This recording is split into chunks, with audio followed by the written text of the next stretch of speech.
me. I'm so happy that I'm here. Well, good. Of course, it's always a possibility. This is the NFL, man. You know what I mean? But I'm in Cleveland, baby. I'm not going nowhere. I ain't fucking leaving. All right, welcome into Off the Leash. I'm Ashley Holder. That's Mark Schwab and Leah Doherty. OBR's Fred Greetham. He's taking a little bit of vacation time, hanging out with his family, but he is definitely here in the spirit. But David Njoku, tight end for the Cleveland Browns, is officially not coming back to the Browns. He posted on Instagram earlier this week. He said, Cleveland, first off, I love you. These 9 years have been a beautiful journey. I am so grateful for all the memories we shared together. Thank you to the Haslams, Andrew Berry, and the whole Browns organization for everything. All my teammates I shared the battle with. I'm so grateful for you guys. The time for me to find a new home has come, and all I can think of is the greatness in my heart. The city of Cleveland will forever be home, which is interesting because that clip was back in November, and he said he wasn't freaking going anywhere, and now he is, in fact, freaking going somewhere. I wonder how much of that had to do with on November 5th he didn't think Kevin Stefanski would get fired. Right? Also, even with or without Kevin Stefanski, like, they hardly used him last year. I think we had a true or false or something about, right, if he was going to return again. Yeah, or they should pursue him. Yes. Yeah, that was it. Should they pursue him? No, I mean, when you look at Harold Fannin Jr., we knew there's going to be a big offensive overhaul in this offseason. So I think it's kind of mutual. I don't think they would want to bring him back. He doesn't want to come back, probably because he doesn't see a strong future here. Could be Kevin Stefanski, could be for whatever reason, but even with Stefanski, I mean, he didn't do much last year. He did hardly anything. Yeah, I mean, his whole career here, 9 years, has been 384 receptions, 4,062 yards, and 34 touchdowns. It seems like a lot more of that production happened, a couple of years ago, rather than the last 2 seasons. He's pretty much been. I mean, he's been kind of irrelevant. He's been underwhelming for a guy. I'd say the career is underwhelming for somebody who was a first-round pick. And a lot of times first-round tight ends, it's a position that traditionally, other than the last couple of years, but traditionally it's taken a while to develop. I think he took a little longer than maybe you would have expected for a first-round tight end. But even when he hit his stride, it was good. It wasn't great. It was good. Got with a good coach with Kevin Stefanski. I think Stefanski challenged him and told him some things he needed to hear, and David responded well to it. Remember, it started with him asking for a trade. I think when they signed it was Austin Hooper, because, that's the kind of guy, if he's coming in, you can't beat out Austin Hooper. But then it settled down, and David loved being here, and we had the quote earlier, and I'm sure at the time he absolutely meant it. But the career was fine. 4,000 yards over 9 years is but it's fine. I bet you he ends up in Atlanta. They are probably going to need a guy. From talking to the Falcons people that covers that team, they don't expect Kyle Pitts to be back. And Kevin Stefanski loves David Njoku. If they need a tight end, why wouldn't that happen?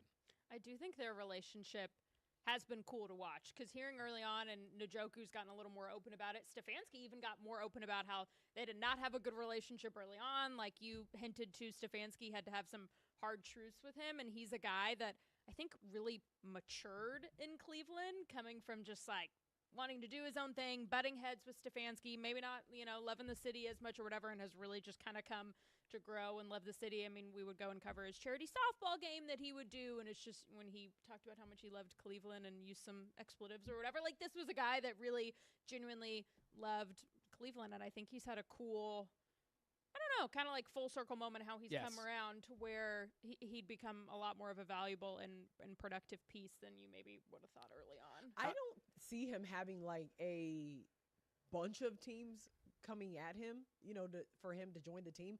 But I can see definitely a couple of teams that would say, hey, I think that this could bolster our offense. Like when you look at, I know they're about to go through a huge change now that Kubiak's there. But when you look at the Raiders, I'm sure that David Njoku is better than Ian Thomas. I'm just saying, like, and these are names that you're probably not even familiar with. Ian Thomas is, Carolina, but they also have the kid from Notre Dame they drafted. Right. Behind Bowers. I'm just saying. He's not if you're one of going with 2 tight ends, I'm just saying, right. like, names like that.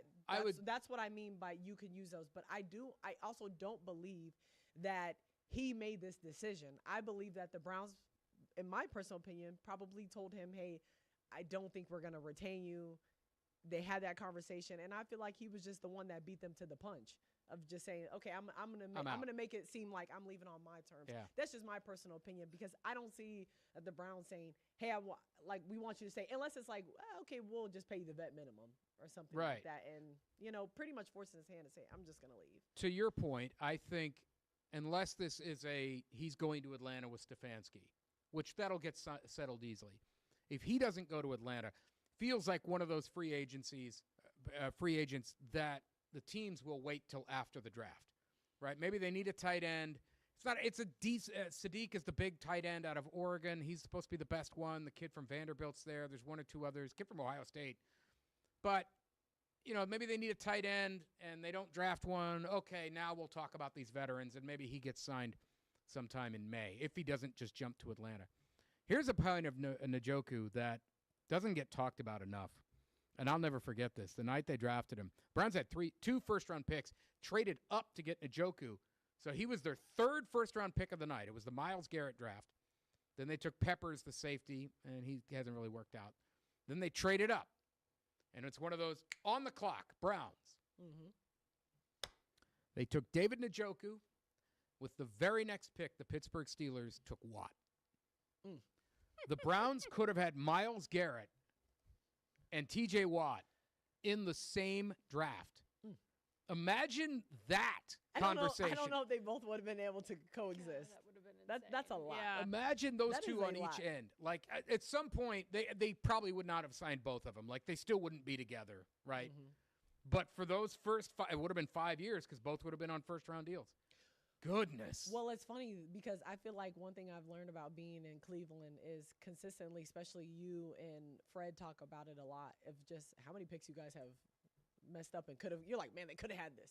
The Browns could have had this. I mean, and it's listen, like every year y'all could have had this. Y'all could have had this, and you just never do. I get it because I mean that's not completely fair to do to every pick because every team makes bad picks and not everyone had Watt being this good or he doesn't fall to the late first round. But to have him be this good and to end up at the division rival 2 hours down the street, that's when you're like, man, why did they screw that one up?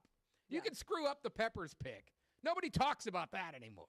Mm-hmm. But that's something about Njoku I'll never forget. The Browns valued him over T.J. Watt. I'll never forget when he literally got his face burned by a bonfire on, a Friday night and played, was that the Ravens game on Sunday? Put on a helmet. I mean, we saw Came afterwards. in there with the ski, the scary mask. I don't remember what. And that, I mean, like the epitome of David Njoku, like he's just a crazy guy. I mean, he'll walk out there when it's snowing, shirtless, barefoot, whatever. Like he's just a tough dude, and that's what you get with him. I mean, he's like to where he's crazy. I mean, he's crazy some of the stuff that he does, but that's the benefit of him too. And I think we just hadn't seen that as of late. That's what had been missing. But you bring up the word crazy, and not saying that I'm saying he's crazy, but I mean that in a positive way, by the way. There's different ways to interpret crazy. But I mean, I also think you have to look at some of these guys. They say like it's terrible for some of these guys to go home. Like it's not a good thing for them to go home because there's a lot of distractions or whatever. Sometimes I feel like when I look at David, I'm like, I don't think it's a good idea for him to go to a really big city. I think he should just stay in a smaller city like Cleveland or something like that, because he is like sign with the Panthers. A lot of energy and things like that. Yeah, so I will be interested to see where he ultimately falls, but I also don't see this becoming a huge deal or something. I don't think someone's going to get him for like 3 years, $50 million or something like that. I think they get him for a decent deal that probably he ends up, because I don't know how much the cards are in his hand. You know what I mean? To more so teams being like, look, like how much leverage he has. Yeah, this is what it's looking for you. Then it comes down to where you want to play. What's the city like? I think as people get older, especially in this sport, I do think they look at that too, because look, every team is not going, you know what I'm saying, to the Super Bowl. But now that the Super Bowl is in the books, they've already done what they've done with David Njoku. Kevin Stefanski's out of here. Now Todd Monken's in the picture. They've got to figure out this roster and where they're going. There's a lot of free agents on this list right now. Joel Bitonio is one of the biggest. What's you guys' thoughts on, is Joel going to resign? Is he done? Does he go somewhere else? Does he follow Stefanski or, possibly another team? I mean, he said he's wanted to be in Cleveland, but the way he was crying in that wrap-up session on January 5th. I mean, I was not sure if he was going to retire or not. If I had to take a guess, I would say he's done. I don't. This is just like my guess. I don't see him wanting to like go to another team and kind of pick up and move his family and go do all that just to follow Stefanski for maybe one more year, unless for some reason they have ties to Atlanta and he's really trying to go to Atlanta or something for a year. I think it would be hard, especially, and he said it before, like, I'm a loyal guy. He was really loyal to Kevin Stefanski, never said a negative thing about him. I think it would be hard to kind of start over in the sense of you have a brand new coach coming in. Like, we don't know how good this team's going to be. You know, like, you're just kind of starting over from square one, especially with the offense, with the rehaul they're going to have to do. Like, I don't know if I would have that in me. I don't know if that's something I'd be, if I'm toying with a retirement, like, unless she's really fired up about Todd Monken and has a prior relationship with him. It's just a lot to go through another season, what it physically, the toll it takes on your body. A new head coach, we still don't know what the quarterback situation is going to be. Like, for me, there wouldn't be enough to stick around. Like, he did it for last year, and, like, that was a miserable year. Like, unless he just thinks it's going to be slightly better. I'm at the point with him, I'd be more surprised if he did not retire than if he did. I don't know if he goes anywhere, and if he decides to go play somewhere else, I don't know why he wouldn't go anywhere that isn't considered like a Super Bowl contender right now, which would not be Atlanta. We don't know if they have a quarterback. He could play here and not know if they have a quarterback. So unless one of those types of teams comes calling and he decides he wants to make a run at a ring, I think he just retires. I mean, but he's friends with Joe Thomas. Joe Thomas had a chance to go play with Denver when they were in a Super Bowl contender, and he did not want. He shot down the trade. He basically said, "Don't trade me." And he didn't. Yeah. And he stayed here, and he finished out his career. Those two are a lot alike. So I guess I'd be more surprised if Joel Bitonio did not retire than if he did. I'd be straight up stunned if he went and played somewhere else. You feel like it's either he retires or he stays here. And yeah, plays pretty for much. another year. And I think he's probably retiring. I mean, if he's crying in the locker room, how many guys do that if they don't? If they think they're coming every back? time he was coming up to the podium, he was holding his back. He was just, you could tell he was in so much pain. And I have one of my really good friends was offensive lineman for the Kansas City Chiefs. He said his goal was just to play 5 years. Simply, that's all he wanted to do was play 5 years, and that's exactly what he did. But he said he would talk about the way that just his hands would just be in so much pain when he would just put his hands into the ground, to get ready to go. And I always think about that in these conversations. He was like, nah, I'm good. Like, my body's in so much pain. So I think about that with Joel when I see him walking up to the podium and he's like, oh, man, I'm tired. Like, my body's always like, my back hurts, whatever. And I'm over here like, oh, man, my shoulders are a little, like, I'm not even playing professional football. But I can imagine how much of the toll, takes on. And like you said, there's really no plan in place. And there hasn't been a plan in place for a couple of years now, and they're still trying to figure it out. And now they're figuring it out with a whole new, essentially like a whole new coaching staff, even though some of those, prime guys are kind of still there, but you don't have, the familiarity essentially of those guys in those positions that he had before when he was here.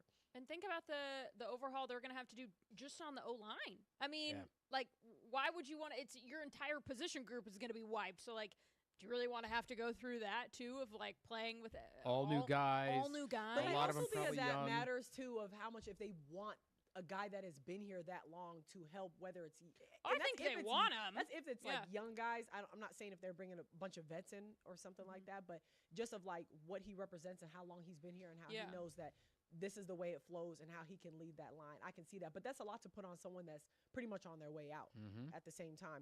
But like you said, we don't know if they have a quarterback. Still trying to figure that out. But according to Myles Garrett, they're looking at Shedeur Sanders. 4 quarterbacks, the challenges. Do y'all have the guy? Is Shedeur the guy? That's what we're looking at as a guy. We're going to give him a shot to prove that he's a guy. So we're not going to give anyone that title until they go out there and earn it. And he was the last person to be on the field, and he showed some flashes. So we're going to give him an opportunity to show what we can really do, uncork the ball. Yeah, you paying another guy $46 million. Is he going to get a shot? I feel like everyone on the roster is going to get a shot. Now, he was the last guy on the field, so he's obviously going to get first service. And, Deshaun, whoever else on the roster, they're going to get a real look. I love how Micah Parsons is just, stirring a little Everyone in the stuff crowd up. was like, ooh. Yeah, and I'm like, man, Micah, get out of here. Like, y'all got your own problems, what you worried about. But, I kind of felt like Miles was leaning towards, like, Shador's that guy. That's who we're looking at. And then it was kind of cleaned up. I mean, because that was the last guy on the field. You know what I mean? That's why, all right, well, you're paying this guy, almost $50 million. He going to, well, of course, like, we're not saying that. He's on the roster. He's got Guys, a shot. I think you pretty much said, like, they're looking at Shador. And I think, man, I think it's going to be Shador. Like, I believe that's who they're looking at as a guy. And I don't think it's because he was just the last guy on the field. That's interesting. I disagree. I feel like I interpreted Myles Garrett saying that as like, by default, he's the quarterback that we have right now. So like, he'll have to go out and earn his spot. Like, I didn't take that as a resounding, like, Myles Garrett, like, I'm believing in Shador and I'm backing Shador. I took that as like, he's currently our starting quarterback. Therefore, like, yeah, he's going to get the first shot to be our starting quarterback. And like, anyone that goes out there, you got to earn it. Like, to me, I didn't hear, he said he showed flashes. Like, that was it. Like, that wasn't a resounding vote of, like, he's the guy, I think, moving forward for XYZ. I took it as him saying he's the guy for now, not he's the guy. Well, we'll see, okay? I think it's Shador. All right, well, we'll take a really quick break. We'll be right back on Off the Leash.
Off the Leash continues. Yes, we're into the off season. The program never stops, people, because there's always stuff to talk about with the Browns. The big news this week was Jim Schwartz resigning and basically saying, I'm gone.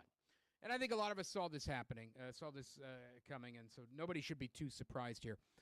The Browns obviously have a very talented defense, and they are going to try to find a candidate to come in and continue the work Schwartz was doing. And they've already said they're going to keep the same system.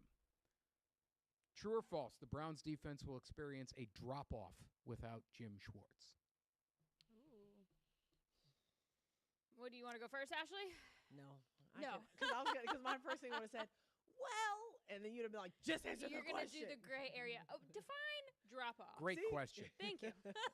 So actually, I had to look at this because I was trying to decide, should I put a qualifier in here on how to find this? The Browns are actually the fourth best defense in the league at total yards per game, right? So from that, I'm thinking, boy, that they could fall to fifth, and we're going to call that a drop-off.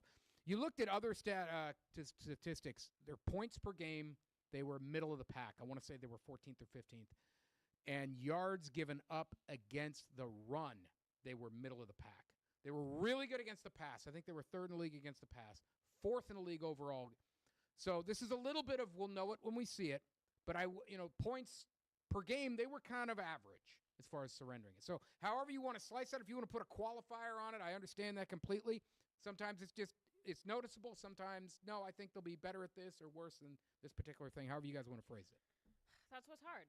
I don't think we'll see like a noticeable drop-off in terms of to where we're saying this Browns defense like is bad. Okay. So you'll say false. You're not. I guess the way to explain this is next season we won't be going. They miss Jim Schwartz. That's what I guess what we're getting at. Yeah. Yeah, I would say. I'm sorry. The question was. True or false? The Stop Browns making them defense too confusing. will experience a drop off. They're too I confusing. say false. I actually believe a little bit in Todd Monken's, what he was saying, basically saying like it's the players and it's not necessarily the coach. I think that Schwartz is very good at going out there, pushing them and getting the best out of them. But I do believe wholeheartedly it's the players. I don't see Myles Garrett falling off. We don't know if JOK is ever making his way back. Like they could also bolster up, get some more players. I mean, Malik should be good to come back next year. They were talking Collins. Yeah, I would say they were talking about depending him on being back. where his rehab and how that goes, and as long as everything goes well, I don't see them falling off. Like for what you're explaining, like a significant fall off. Like no, I could see them I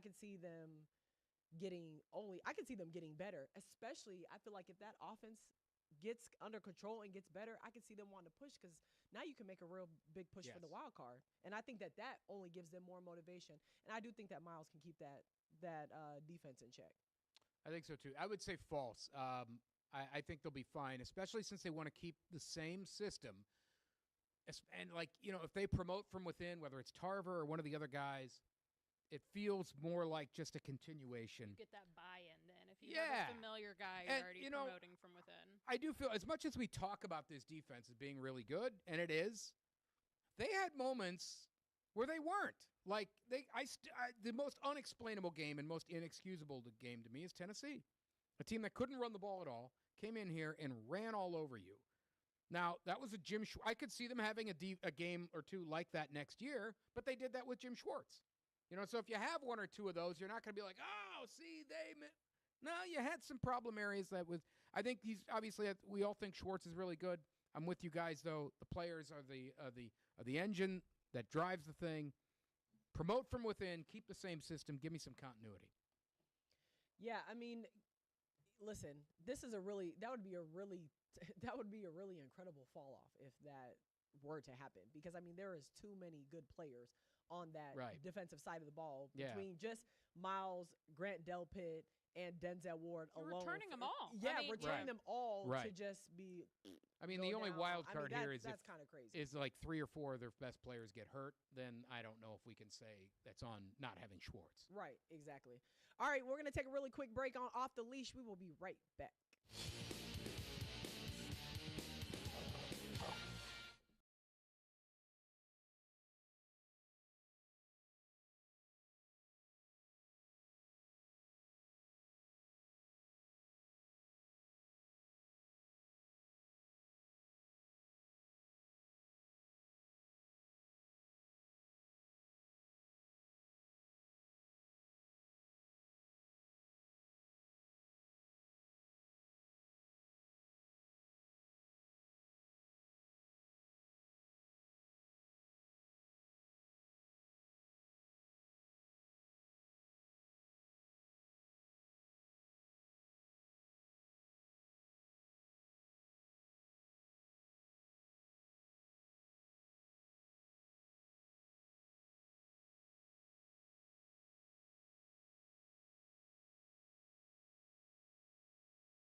All right, Super Bowl 60 is in the books, and the Seattle Seahawks kicked the Patriots' booty and took that. Boring.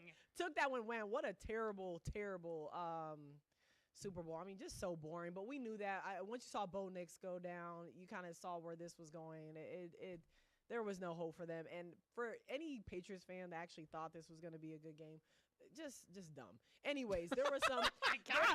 there were some local. Ashley has no tolerance for You're you. dumb. I don't have any tolerance for it. There were some local guys though from Northeast Ohio that were in the Super Bowl on the Seahawks alone. Montori Foster, who was a substitute teacher at St. Ed's, which is crazy. Also AJ Barner, who got the only offensive touchdown, which was pretty cool. And then Kobe Bryant from Glenville. Yep. Super awesome. So all those guys, congratulations to you guys, are Super Bowl champs. I mean, pretty cool to see Northeast Ohio on the national stage for them. It's always It's not going to be the Browns, so it has to be some local guy. That's my only comment. No, I mean it's always one of the fun side stories of the Super Bowl, either in the run up to it or in the aftermath.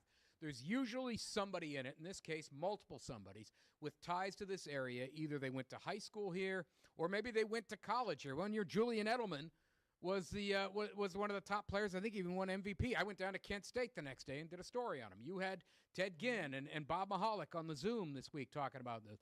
It doesn't matter if your team's not in it. Your area probably still has some connection to the great game every year, and it's always a fun thing to talk about. And we talked to both their high school coaches, like you said, Ted Ginn Sr. and Bob Mahalik, and they were so happy for them. They were just beaming. I mean, and Glenville, man, they've been here. Like Kobe is the ninth guy to come out of that. Yes. They've produced that, and then for AJ to be the first guy to go to the Super Bowl and also win a Super Bowl, it's pretty cool for Aurora. I loved seeing it for Aurora. You're right. I've done this story many times with Glenville. Dante Whitner went there. I think Ted Ginn was in a Super Bowl junior. We've seen a lot of them. To see the Aurora Green Men featured and a green man catches the first offensive touchdown of the game, that was awesome. Way to go, Aurora. All right, next up is the Cleveland Browns Super Bowl 61 at SoFi. We'll And be then she waiting. said- Book our Let's flights get it. to We're going to LA. wait a long time. All right. Well, that is another episode of Off the Leash. Make sure you check us out wherever you get your podcasts, and check us out on the 19 News Plus app. For Ashley Holder, Mark Schwab, and Leah Doherty, this is Off the Leash.